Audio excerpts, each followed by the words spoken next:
Sasampahan na ng kaso ng ilang kaanak ng dalawang minor de edad na namaril dito sa San Jose National High School nitong Lunes. Yan po ay dahil sa kapabayaan nila matapos makuha ang kanilang mga baril. Narito ang aking report. Mula sa mga pinagtaguan nilang classroom, nagpulasan palabas ng San Jose National High School sa Tacloban ng mga estudyante kasunod ng sunod-sunod na putok ng baril.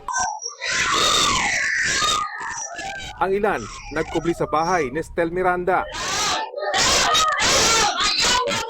Unang-una ko po narinig yung sigawan ng mga bata. Pagkasigawan po kasi nila, lumabas po ako.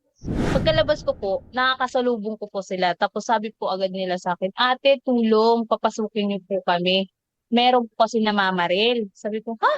Kala ko po nung una may sunog. Alam mo po yung takot na takot po talaga sila. Nung nanginginig na po lahat ng katawan nila po na sobrang takot po na parang pati ikaw may iyak sa kanila. Yung itsura po nila na yung takbo na wala po na po silang mga sapatos, nakamedyas na lang po. Yung po grabe po yung mga mukha ng mga bata sa sobrang takot po. May hinimatay pa dahil sa takot at pagod. May dana polis, kalma na kamo, may dana polis. Ay nakamo.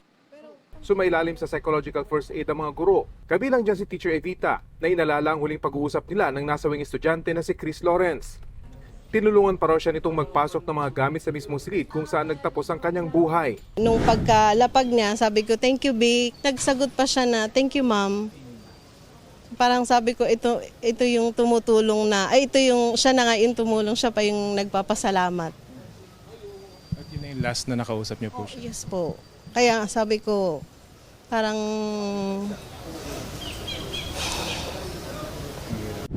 Tapos na ang forensic examination sa dalawang baril na ginamit sa pamamaril, pati na sa bangkay at damit ng mga nasawi. Sa damit po kasi ng victim, pwede po natin makita doon ang indication ng possible distance, kung malapitan ba or malayo. Base sa resulta, lumalabas na galing sa malayo ang tama ng mga bala sa mga biktima. Indikasyong random ang pamamaril. Mga vital organs din daw ang tinamaan sa mga biktima na kanilang ikinamatay. Ayon sa hepe ng Philippine National Police, nakatakda na rin nilang kasuhan ng pulis na tita ng shooter na si alias Nash ng paglabag sa Article 365 ng Revised Penal Code o negligence dahil sa pagpapabaya na makuha ang kanyang service firearm.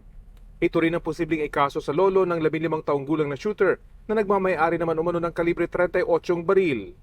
Wala pa silang bagong pahayag.